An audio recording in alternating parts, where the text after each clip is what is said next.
दोस्तों, पिछले पार्ट में आपने देखा तरुण अपनी मौसी के लिए चॉकलेट दूध बनाकर देता है। अब देखते हैं आगे। मौसी बोली, मैं यही तो जानना चाहती थी कि आखिर यह मुझे हर रात को चॉकलेट दूध में क्या मिलाकर देता है, जिससे मैं सारी रात बेहोशी की तरह सोती हूँ और फिर रात में यह मेरे साथ घिनौना काम करता है। तरुण के जाते ही मौसी ने वह दूध खिड़की से फेंक दिया और कमरे की लाइट बंद करके सो गई। पर मैं नींद में नहीं सोई थी। मुझे तो उस वक्त का इंतज़ार था कि तरुण मेरे कमरे में कब आता है। 1 घंटा गुजर गया पर तरुण मेरे कमरे में नहीं आया और मुझे अब नींद सताने लगी थी।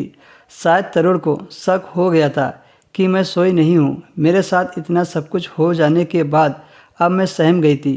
अब मैं दोबारा ऐसी कोई भी गलती नहीं करना चाहती थी जिससे मेरे साथ कुछ भी गलत हो।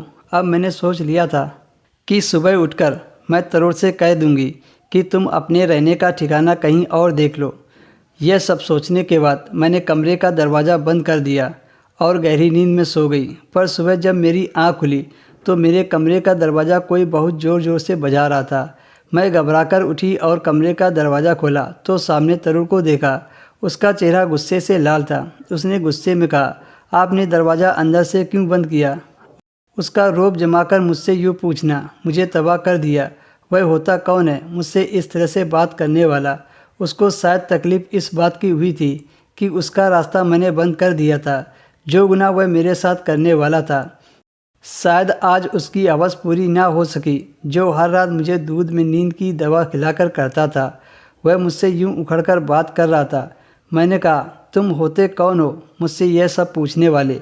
मेरे बुलंद व सख्त आवाज़ से वह सहम गया और फिर नरम आवाज़ में बोला, मौसी, रात में आपकी तबीयत ख़राब थी, इसलिए मुझे आपकी फ़िक्र थी।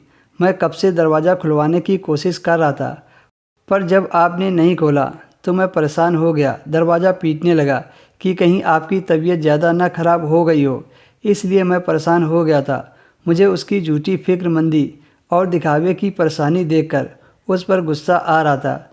मैंने गुस्से में कहा, तुम्हें मेरी फ़िक्र करने की कोई ज़रूरत नहीं है। यही कहते कहते मैं कमरे से निकली और अपनी एक सहेली के घर चली गई।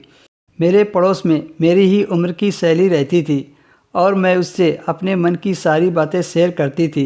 पर यह बात मैं उससे कैसे बता सकती थी कि मैं प्रेग्नेंट हो गई हूँ, और जबकि मेरा पति तो विदेश में पिछले 2 साल से रह रहा है। तभी मेरी सहेली मुझे एक कमरे में ले गई और वहीं पर तरुण भी आ गया और फिर तरुण ने। दोस्तों, इसके आगे की स्टोरी आपको अगले वीडियो में मिलेगी।